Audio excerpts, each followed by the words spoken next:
Hello students, how are you all? Are you all fine? I hope you all are fine and safe at your home. Today we are going to do page number 138 from your maths textbook. So, open your maths textbook and the topic is the longest rupee note. Right?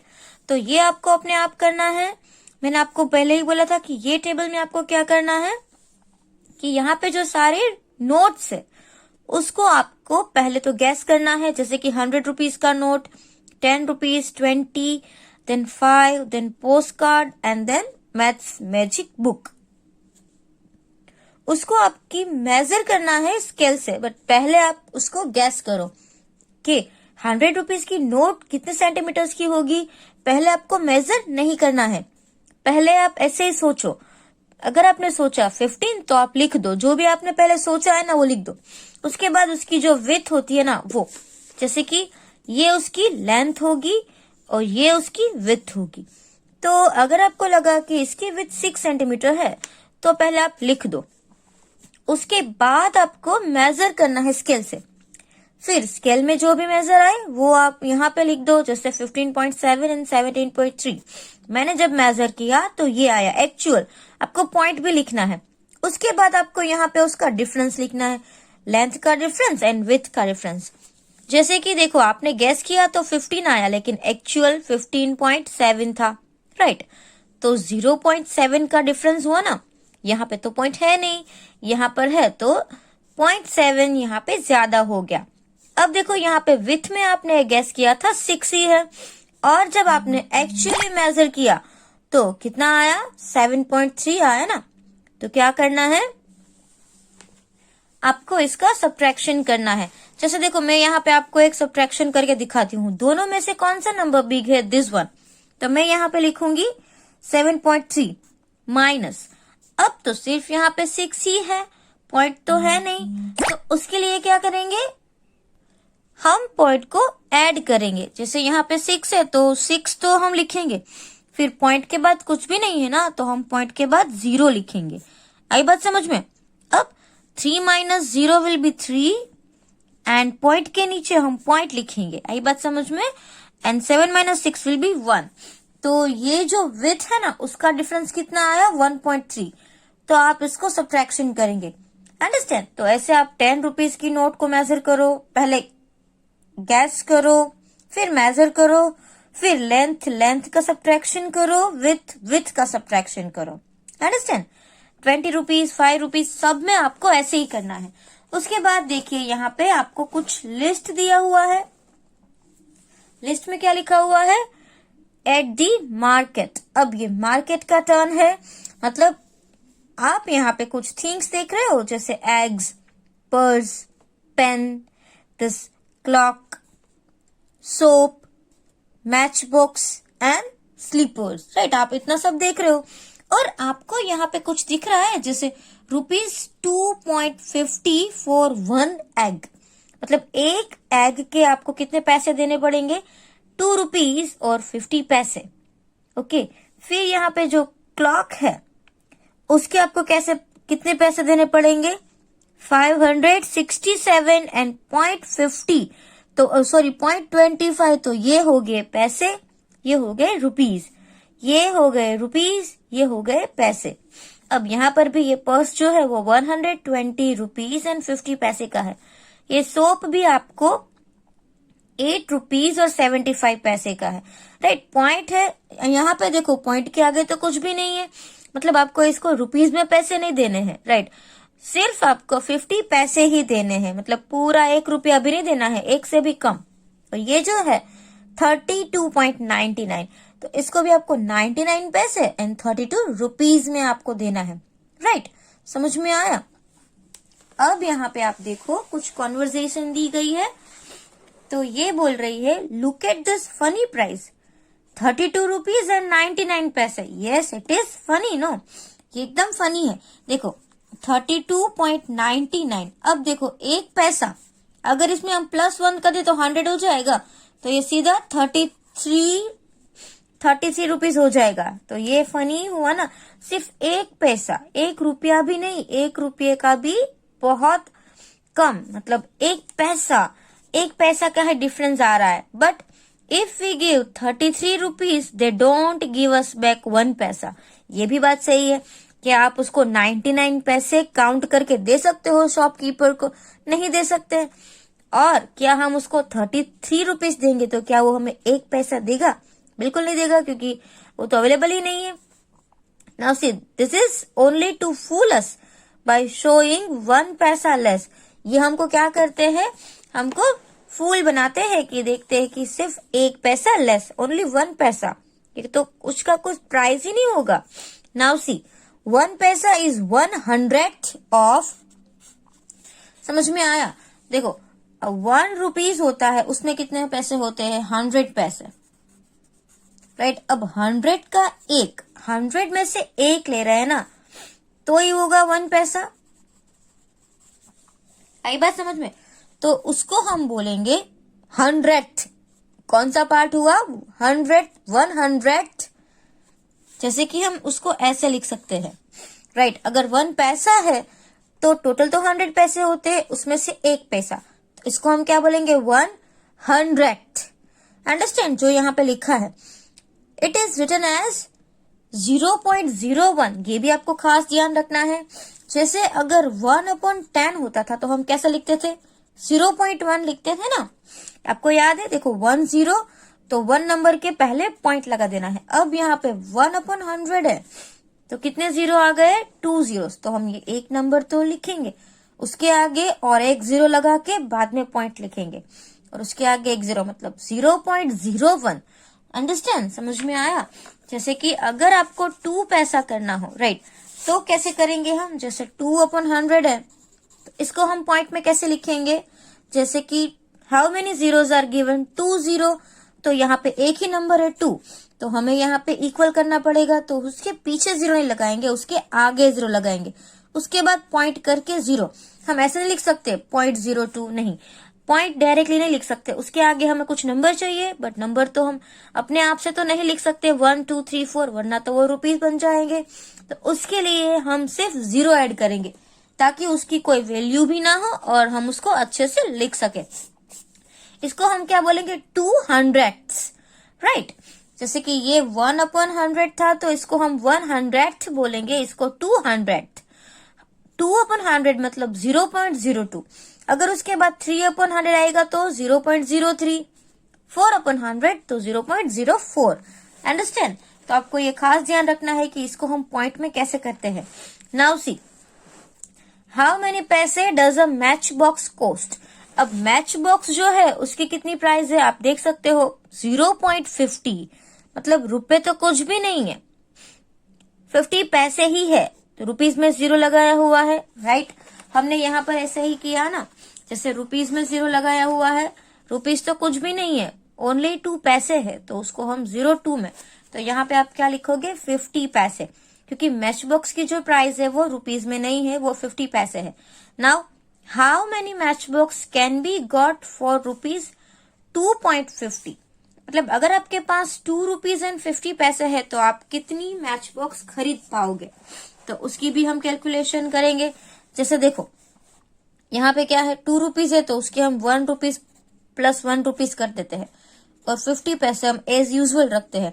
अब देखो 1 rupees कैसे बनता है? 50 के 2 coin से बनता है। अब ये 1 रुपीज कैसे बनता है? 50 के 2 कॉइन से बनता है, और ये 50 एक्स्ट्रा, तो देखो 1 2 3 4 5 50 हो गए, तो हम 250 रुपीज में कितनी मैच बॉक्सेस खरीद सकते हैं? 5 मैच बॉक्सेस खरीद सकते हैं। समझ में आया? इसको एक्सपांड कर सकते हैं हम, राइट। जैसे कि 250 है तो 1 1 और बाकी आधा, तो एक में 50 1 रुपया, 50 1 रुपया, तो ये हो गया 4, और ये 50 में से 1 मैच बॉक्स हमको मिल जाएगा, तो ये हो गए 5 मैच बॉक्स। मतलब आप 2.50 रुपीज में से 5 मैच बॉक्सेस परचेस कर सकते हो। Now next, how many rupees does the soap cost? अब यहाँ पे आपको एक सोप का पिक्चर दिया हुआ है। यस, ये जो सोप है कितने रुपीज है उसके? रुपीज 8.75। तो हम इसको डायरेक्टली लिख देंगे रुपीज 8.75। 8.75। अब यहाँ पे देखो, Arun wanted to buy a soap, उसको क्या खरीदना है, एक सोप खरीदना है। ही हैज 5 रुपीज कॉइन, मतलब उसके पास एक 5 रुपीज का कॉइन है, राइट। कितने कॉइन है, एक ही है। 2 1 रुपीज कॉइन, मतलब कि उसके पास 1 रुपीज के 2 कॉइन है। 2 कॉइन 1 रुपीज, तो हो गया 1 + 1, राइट। एक कॉइन, दूसरा कॉइन। उसके बाद क्या है, 4 हाफ रुपीज कॉइन, मतलब कि 0.50 ऐसे, 0.50 हाफ रुपीज का मतलब 50 पैसे ही होता है।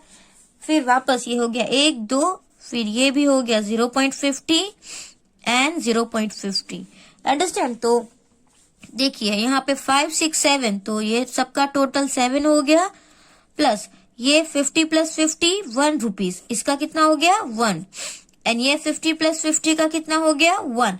नाउ देखो 7 8 और 9 कितने रुपीज टोटल आ गए, टोटल 9 रुपीज आ गए, राइट। टोटल कितने रुपीज आ गए, 9 rupees. And right in rupees what money he will get, और फिर हमको रुपीज में लिखना है कि उसको कितने मनी वापस मिलेंगे। सोप की प्राइस कितनी है 8.75 और उसने शॉपकीपर को इतना दिया, तो मैंने आपको अभी समझाया कि टोटल उसके पास 9 रुपीज है, लेकिन इसकी कैलकुलेशन भी तो हमें करनी पड़ेगी ना। हम किस में करेंगे इसकी कैलकुलेशन, नोटबुक में करेंगे।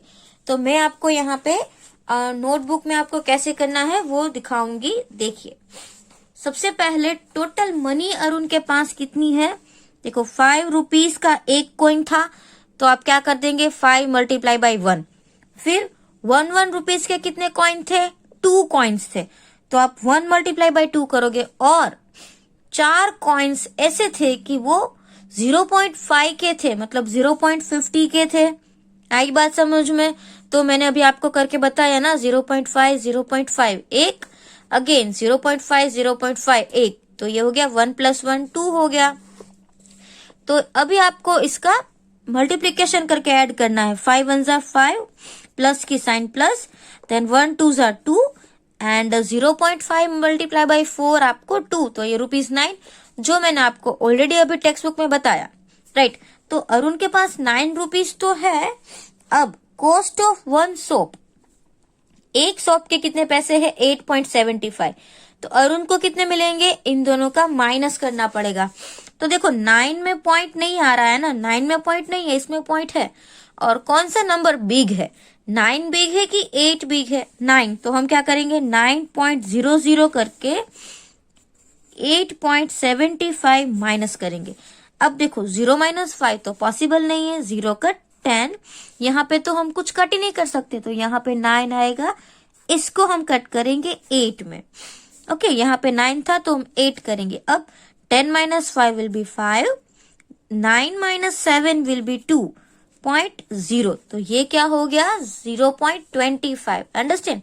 तो इतने पैसे जो है वो अरुण को वापस मिलेंगे। शॉपकीपर को वो 9 रुपीज देगा, जो सोप है उसकी प्राइस 8.75 है, तो वापस उसको 25 पैसे मिलेंगे। 0.25 मतलब रुपीज तो कुछ भी नहीं, ओनली 25 पैसे मिलेंगे। तो ये आपको नोटबुक में कर लेना है। Now next see, an egg cost 2.5 rupees, right? How much will 1.5 dozen cost? तो 1.5 डजन अगर आपको लेना है तो कितनी कॉस्ट होगी, एक की प्राइस कितनी है आप लोगों को, एक की प्राइस जो है एग की वो आपको यहाँ पे ऑलरेडी दिखाया गया है कि एक एग की प्राइस 2.50 है, अंडरस्टैंड। एक एग की कॉस्ट 0.50 2.50 है, राइट। और आपको लेने कितने हैं 1.5 डजन, मतलब 1 डजन और उसके बाद हाफ डजन। आई बात समझ में। तो सबसे पहले हम क्या लिखेंगे, द कॉस्ट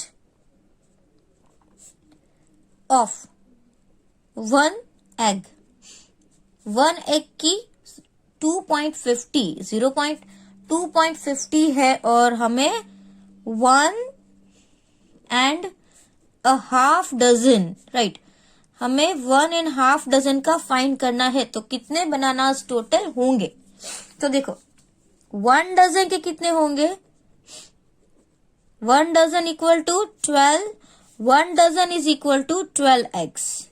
अंडरस्टैंड? फिर तो हाफ डजन में कितना हो जाएगा? इसका आधा, तो 6 eggs हो जाएंगे, राइट?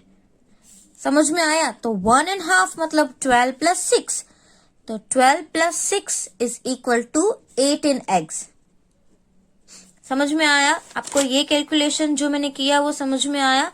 जैसे कि द कॉस्ट ऑफ 1 egg का आपको दिया हुआ है 2.50, 1.5 डजन, 1 डजन मतलब 12, और उसके बाद और हाफ डजन, तो हाफ मतलब 6 होते हैं, राइट? तो 12 प्लस 6 eggs हो गए 18. तो यहाँ पे आपको 1 का दिया हुआ है, 18 का फाइंड करना है. अब हम लिखेंगे the cost of 18 eggs is equal to कितना होगा? 18 मल्टीप्लाई बाय ₹2.50. अंडरस्टैंड? 18 को हम किसके साथ मल्टीप्लाई करेंगे? 2.50 के साथ मल्टीप्लाई करेंगे. तो ये भी बहुत इजी है. हम पहले इन दोनों का मल्टीप्लीकेशन करेंगे, जो हमने पहले मल्टीप्लीकेशन सीखा था ना, ऐसे 2.50 मल्टीप्लाई बाय 18, राइट?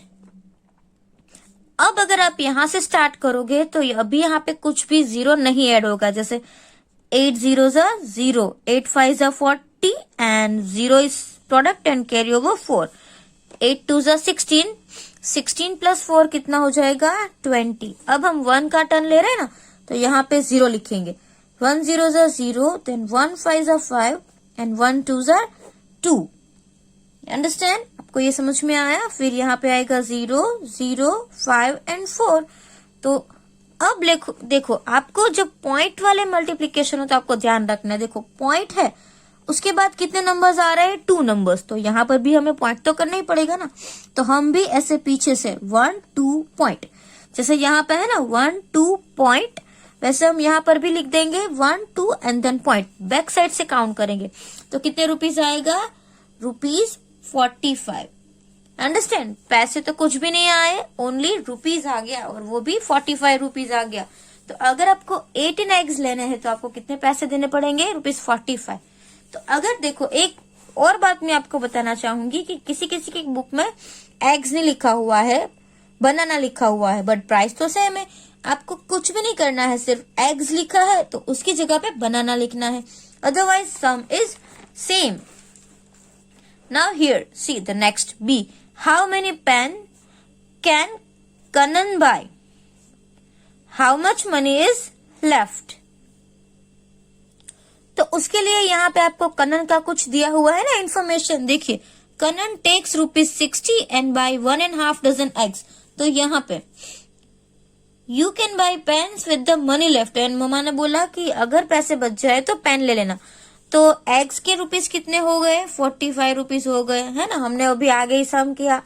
अब यहाँ पे है कि टोटल उसके पास 60 रुपीज थे, 45 के उसने एग्स खरीद लिए. फिर जब मनी बचे ना, उसमें से पेन लेनी है. तो कितनी पेन आएगी? देखो, एक पेन है वो 6.50 पैसे, मतलब कि 6 रुपीज और 50 पैसे. अंडरस्टैंड? तो पहले तो हमको पता होना चाहिए ना कि कितना, जैसे कि यहाँ पे 60 रुपीज दिए, 45 वापस आ रहे हैं, तो कनन के पास कितने पैसे बचे वो तो हमें पता चलना चाहिए ना. तो आपको क्या करना पड़ेगा? सबसे पहले आपको लिखना पड़ेगा सम, जो भी इंफॉर्मेशन है वो अमाउंट कनन हैड. क्या लिखेंगे? Amount Kanan had, right. Kanan के पास कितनी अमाउंट थी? 60 रुपीज. और उसके बाद हम क्या लिखेंगे? Cost of 1.5 dozen. 1.5 डजन का कॉस्ट कितना हुआ? 45. कितनी कॉस्ट हो गई उसकी? 45 रुपीज. सो मनी लेफ्ट. अभी हमको क्या फाइंड करना है? कितने मनी बचे वो मनी लेफ्ट. तो बिग नंबर इज 60. 60 माइनस हम 45 करेंगे ना, ₹60 माइनस ₹45. तो ये तो हम इजीली कर सकते हैं. 60 माइनस 45 जाएगा तो कितना रुपीज आ जाएगा? ₹15. बट अगर आपको नहीं आता है तो आप ऐसे कर सकते हो, 60 minus 45, 0 minus 5 is not possible. 0 cut and 10, then 6 cut and 5. Now 10 minus 5 will be 5 and 5 minus 4 will be 1. तो यहाँ पे आ जाएगा, यहाँ पे कितने रुपीज आ जाएंगे? 15 रुपीज आ जाएंगे। अंडरस्टैंड? और अभी यहाँ पे आपको क्या लिखा हुआ है सम में कि कितनी पेन ले सकता है, तो मनी उसके पास 15 बचे, राइट? कितने पैसे बचे उसके पास? 15। और पेन की क्या प्राइस है? Cost of a pen, the cost of a pen. एक पेन की कितनी प्राइस है? 6.50। 0 मतलब रुपीज 6 and 50 पैसे, राइट? तो एक 6.50 की है तो 15 रुपीज में 3 पेन तो आएगी नहीं, तो हम पहले 2 पेन का फाइंड कर लेते हैं, राइट? कितने पेन का फाइंड करेंगे? 2 पेन का।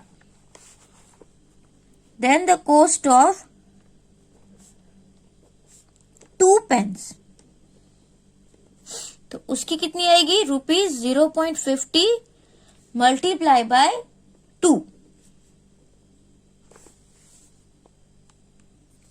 सो now we have to do multiplication. तो मल्टीप्लीकेशन हम यहाँ पे साइड में करेंगे, जैसे यहाँ पे 6.50 सेम नंबर मल्टीप्लाई बाय 2। तो पहले पॉइंट है उसको हमें इग्नोर करना है।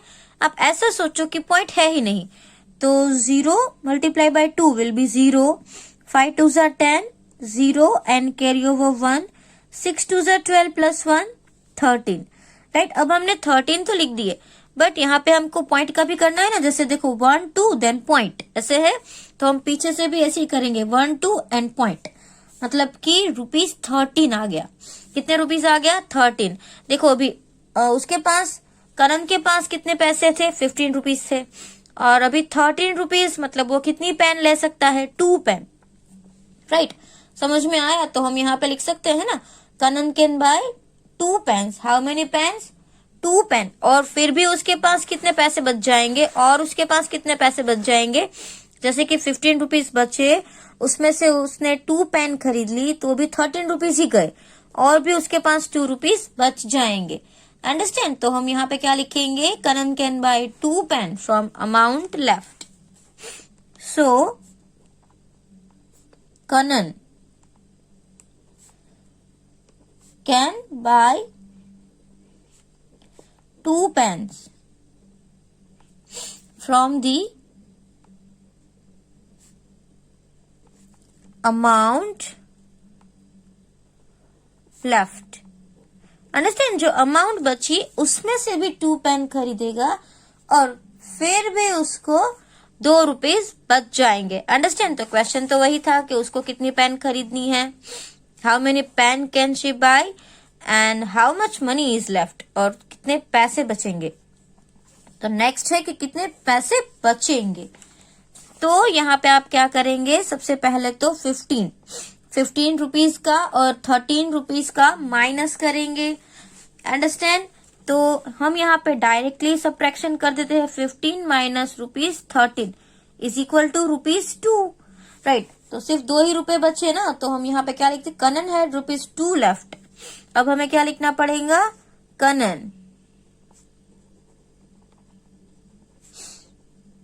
करण has rupees 2 left after buying 2 pen. 2 pen खरीद ली उसके बाद भी।